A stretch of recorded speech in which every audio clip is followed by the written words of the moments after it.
Hello guys, good afternoon everyone. Welcome to my YouTube channel.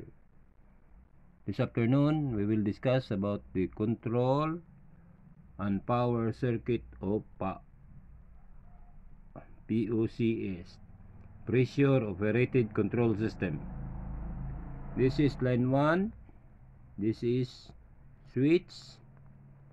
Na-connect dito yung pressure switch. Tapos, ang sa dulo, naka-connect yung reverse contactor. E. Then, ang B for line 2. Then, naka-connect dito yung normally close contact sa reverse, 11 and 12. Then, ang 12 naka-connect sa contactor E. Ang B for line 2. Then, naka-parallel yung pilot lamp.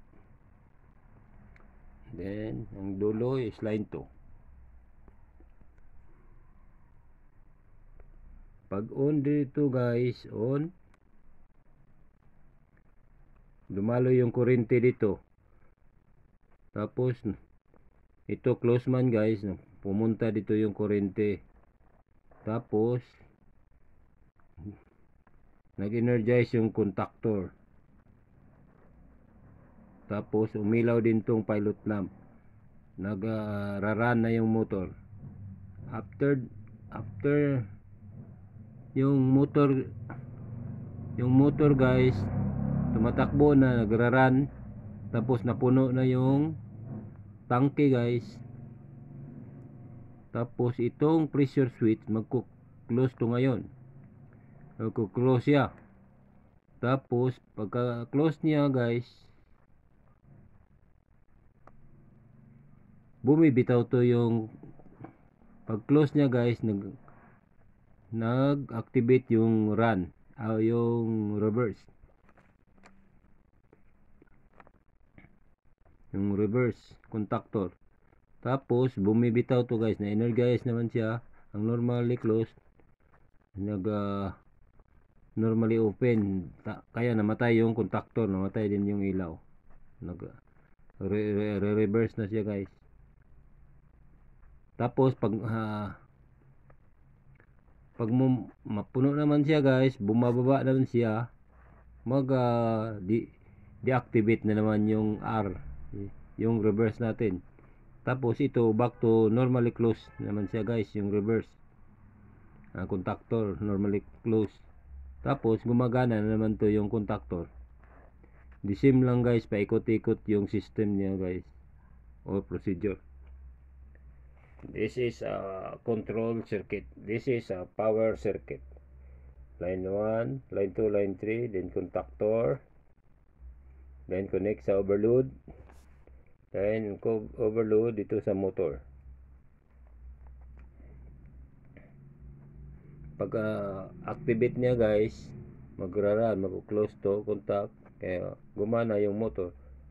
Pero hindi ko na nasulat yung reverse niya guys, kasi control lang dito yung motor na kinokontrol ng pressure switch.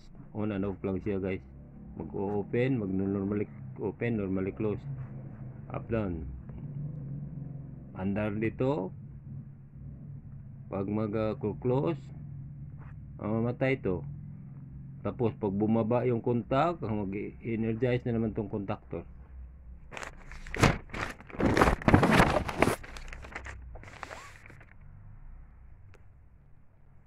Bible verse of the day. Acts chapter 2 verse 36. Therefore let all the house of Israel know assuredly that God hath made that same Jesus whom ye have crucified, both Lord and Christ. Thank you for watching guys. Please like, share, and subscribe to my YouTube channel. And please don't forget to hit the notification bell para updated ka sa next videos na akong i-upload. Thank you for watching, guys. God bless. To God be all the glory.